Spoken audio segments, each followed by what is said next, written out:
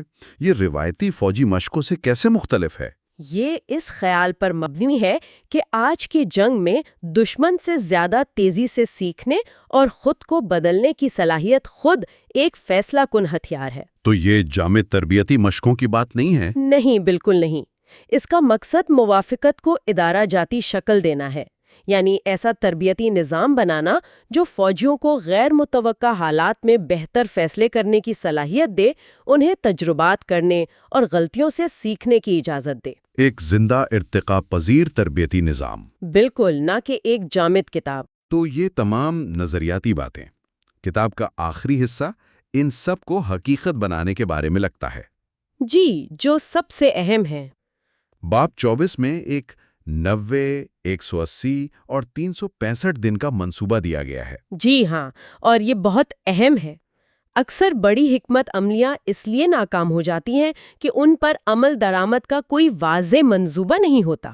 تو یہ باب کیا تجویز کرتا ہے؟ یہ علامتی، قابل پیمائش پہلے منصوبوں کی تجویز دیتا ہے تاکہ ابتدائی چند مہینوں میں ہی کچھ کامیابیاں نظر آئیں اور رفتار بن سکیں۔ اور اس کے بعد؟ اس کے بعد باب 25 میں 3 سالہ مرحلے کا منصوبہ ہے، جس کا مقصد ان ابتدائی تبدیلیوں کو مستقل اور ادارہ جاتی بنانا ہے۔ اور ان منصوبوں کی کامیابی کو ناپنے کا کیا طریقہ ہے؟ باب 27 پیمانوں یعنی میٹرکس پر ہے۔ جی، روایتی طور پر تو ہم ٹینکوں کی تعداد یا میزائلوں کی رینج سے کامیابی ناپتے ہیں۔ کتاب یہاں کیا مختلف تجویز کرتی ہے؟ یہی اس کتاب کی ایک اور اہم بصیرت ہے۔ یہ کہتی ہے کہ جو چیز اہمیت رکھتی ہے اسے ناپا جائے۔ مثلاً اگر ہم جدت اور رفتار کو اہم سمجھتے ہیں تو ہمیں یہ ناپنا چاہیے کہ ایک نیا آئیڈیا فیلڈ میں پہنچنے میں کتنا وقت لیتا ہے، اور اگر ہم خود انحصاری کو اہم سمجھتے ہیں تو ہمیں یہ ناپنا چاہیے کہ ہمارے دفاعی نظام میں مقامی طور پر بنے ہوئے پرزوں کا تناسب کتنا ہے۔ صحیح پیمانوں کے بغیر ہم ہمیشہ غلط چیزوں کے پیچھے بھاگتے رہیں گے۔ اور کتاب کے آخری ابواب مصنوعی ذہانت کی اخلاقیات، اسٹریٹجک استحکام اور ایک حتمی چارٹر، یہ سب مستقبل کی طرف دیکھ رہے ہیں۔ درست۔ باب 28 مصنوعی ذہانت کی اخلاقیات اس لیے ہے کہ خودکار ہتھیاروں کے استعمال میں انسانی کنٹرول برقرار رہے تاکہ کوئی اسٹریٹجک حادثہ نہ ہو۔ اور آخری ابواب باب 29 اس پورے نظریے کو اسٹریٹجک استحکام کے وسیع تر اصول سے جوڑتا ہے، اور آخری باب مضبوط دفاع کا چارٹر اس پورے ویژن کو ایک یادگار دستاویز کے طور پر پیش کرتا ہے۔ تو اس تمام گہری گفتگو کا خلاصہ کیا ہے؟ اعلیٰ سطحی تصورات سے لے کر ٹھوس ٹائم لائنز تک پورے ڈھانچے کا جائزہ لینے کے بعد یہ واضح ہے کہ یہ صرف خیالات کی کتاب نہیں، دا جامع، مربوط اور لچکدار دفاع کی طرف منتقلی ہے۔ ایک ایسا دفاعی نظام جو صرف ٹیکنالوجی پر انحصار نہیں کرتا، بالکل، بلکہ معلومات، قومی جدت ترازی، ادارہ جاتی موافقت اور اسٹریٹجک سوچ کو ایک لڑی میں پروتا ہے۔ یہ ایک ایسا نظام بنانے کی کوشش ہے جو نہ صرف طاقتور ہو بلکہ حالات کے مطابق ڈھلنے اور قائم رہنے کی صلاحیت بھی رکھتا ہو۔ چلیں سننے والوں کے لیے غور و فکر کی ایک بات چھوڑتے ہیں۔ ضرور۔ کتاب یہ دلیل دیتی ہے کہ رکاوٹیں جدت کی تشکیل کرتی ہیں۔ اگر ہم اس منطق کو دفاع سے باہر قومی سطح پر لاگو کریں تو ہمارے معاشرے کو درپیش سب سے بڑی رکاوٹیں کیا ہیں، چاہے وہ معاشی ہوں، سماجی ہوں یا ماحولیاتی۔ اور اگر ہم انہیں کمزوریوں کے بجائے ڈیزائن کے اجزاء کے طور پر دیکھیں تو وہ کون سی غیر متوقع جدتیں پیدا کر سکتی ہیں؟